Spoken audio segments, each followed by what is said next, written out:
playing Despia. You may love it or you may hate it. It's undoubtedly one of the, if not the best deck in all of Master Duel at the moment. And as you can see, my opponent is using some sort of adventure deck. Now, adventure is not weak on its own. I wanted to make this video to have a discussion with you. Do you really like overpowered cards in Yu-Gi-Oh? Do you like overpowered decks like Despia, or do you think they're perfectly fine the way they are? Or cards like Adventure, which can be like splashed in almost any deck, that gives you an Omni Negate, indestructible token that can bounce a card. Like, what do you think? This guy, he's gonna make Verte Anaconda. Do you think that's a healthy card in Yu-Gi-Oh? Now, I just really wanted to show off this replay because I like Despia. Yeah, it's literally one of the most expensive decks in all of Master Duel. I'm not kidding. When I show you the deck profile at the end of the video, I mean, you'll see. It is very, very, very expensive. And I'm playing against a very tough board. Let me just pause real quick to show you what I'm up against. I'm up against an Omni Negate, which can negate a spell trap or monster effect, a set spell or trap, which I have no idea what it is, Destiny Hero Phoenix Enforcer, which can pop one of my cards like at any point and he doesn't really lose advantage, and if I don't get rid of that token, he's going to be able to bounce any one of my cards back to the hand. So not looking too good. Also, he can just recur and get free advantage from Fateful Adventure. Now, Despia is not weak at all. I activated Allure. Allure's going to banish the bird, and the bird lets me add the dragon from my deck. Now, the dragon's really important here because essentially I get to send a card from my deck to the graveyard. That's a Despia or Branded, and there's some really good cards you can send, and I get to draw one. I drew an Allure. Not bad at all. Oh, by the way, he ended up popping his own Scythe. So, not only does he have an Omni Negate, a token that can bounce on his turn, and DPE, which could have popped anything during my turn, yeah, he also has Scythe, so I can't special summon from the extra deck. Normally, it would be GG, right? Well, that's the reason I'm making this video. Despia is very, very powerful. Like, very powerful. I'm able to still play the game, even though I'm not able to access my extra deck at all, because Despia kind of has this thing where, yeah, I'm not going to summon on my turn. Who cares? I'll summon on your turn. And, the trap is going to get me back Branded Opening, so I'm going to be able to play Branded Opening on his turn, special summon a Despia from my deck. I just normal summon Fallen of Albaz just because I want him on the field. Not because he does anything, but just because when he's on the field, it gives me a material and it lets me go into, as you'll see when I fusion summon, an extremely powerful and generic monster. What was his name again? Oh yeah, that's right, Guardian Chimera. Really, really cool monster. So I get a free card on Branded Lost. By the way, this card that I searched out, Branded Lost, it makes it so whenever I fusion, he can't do anything. He can't even respond to it. He can bounce back like one of my cards with that token, so I'm like, I'll destroy the token, right? So we're a little bit chilling, He used his DPE a little bit earlier, and it's gonna come back during his draw phase. So yeah, this is what happened. He used Scythe. I couldn't special summon. I summoned a bunch of monsters. 1, 2 monsters, drew 2 cards. I popped cards on his field during his turn. I didn't need to do that. If he didn't Scythe me, I could have did that during my turn. That is insane to me. It's just like, I love Yu-Gi-Oh, but this is kind of crazy. And when I saw the ban list initially, I was thinking like, oh man, they hit Branded Opening. That's not going to do anything. And I'm right, it didn't do anything. Branded Opening's a good card. I mean, it protects my fusion from destruction. But, like, I still have 2 copies of it. The 3rd copy is not really needed. And this guy, he's still popping off. I don't know what he had in his hand. He had, like, Malicious or something, and he discarded Malicious with the Fateful Trap. He goes into Unicorn.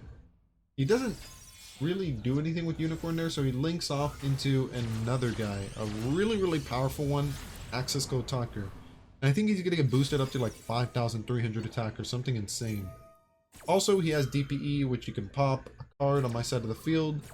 I'm kind of like chilling because he tried to pop my Chimera, because Chimera is like the biggest threat right now. But I can just use Branded Opening, protect my Chimera. Access Code Talker can pop 2 cards on my side of the field. I think he pops my field and one of my monsters, and he attacks over Chimera. Yeah, I'm cleared of a board. He has a 5,300 and he has a DPE. I mean, he's still in the game. This, by the way, the deck he is playing was considered to be the best deck. I think that was like a month or 2 ago. But then literally Despia came out full power. Branded Fusion, just on time. This card literally came out and it changed the deck forever. Because now you can do things like this. You bring out a fusion, which lets you bring out another fusion. And the fusion I bring out, it's not weak at all. Oh yeah, by the way, I searched out a monster negate just using like my continuous thing, just for free, because why not? Yeah, we're gonna bring out this dude.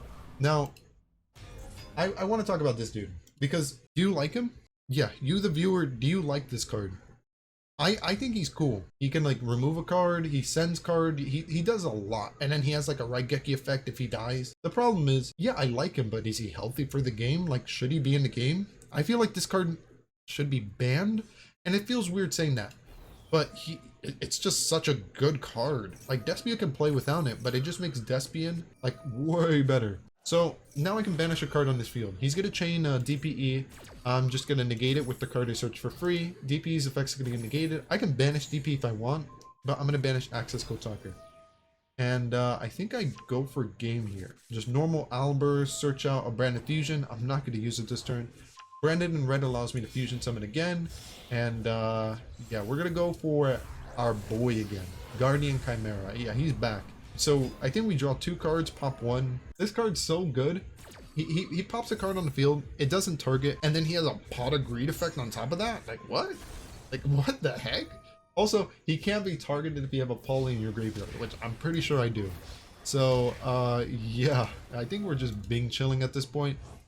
I try to attack with everything. I can't attack with Chimera because can't attack directly. Doesn't matter, we have Snow, which probably should be banned too, and Snow attacks directly for game. I thought this was a really, really cool replay that showed off. Yeah, even though my opponent had a really strong board, he had Adventure Omni Negate, DPE, Scythe Lockdown. I was just like, okay, I'll play during your turn. And then he came back and he's like, okay, I'm gonna pop everything. Access Code Talker, DPE. Like, that's not something to be scuffed at. That's a good board. And I'm just like, okay, who cares? Banish your monster, destroy your other monster, draw 2 cards. I ended with 6 cards in my hand. Yeah. I thought this was a really cool replay. Let me show you off the deck. So this is why I call this the most expensive deck of all time. We have Ultra Rare Snow. Yeah, you don't need to run Snow, but I mean, it's the best light target in the entire game. You have 3 Super Rare Fallen of Albaz, 3 Aluber Super Rare, 3, I don't know why this card's Ultra Rare. Tri-Brigade Mercourier, 3 Ultra Rare, 1 Super Rare, Rare, thank you, Normal, thank you. Poly is a normal. I mean, I'm so glad for that. 3 Super Rare Alluire of Darkness, 3 Super Rare Frightfur Patchwork, 3 Ultra Rare. Ultra Rares are way more harder to craft than Super Rares, by the way. Branded Fusion, 3 Normal, thank you. 1 Ultra Rare Branded Loss. I don't know why this isn't a normal rare or even a super. It's an Ultra, just because I guess they knew people wanted it. 2 Ultra Rare Super Polymerization, 2 Ultra Rare Called by the Grave, and normal and rares, which I'm glad about. But I mean, look at the extra deck. I think super, yeah, there is a rare here, there's a rare over here. Literally ultra.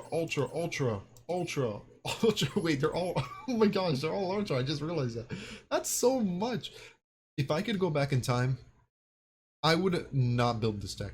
Not because I don't think it's good. No, I think it's literally the best deck currently in Master Duel until Sprites or Terramentals come out, which I'm pretty sure they're going to come out soon. The only problem is it's also the most expensive deck to build in Master Duel, and I don't think that's cool. Like, I could have built like 3 decks. Like, I could have built Ojama Turbo. I could have built Hero OG.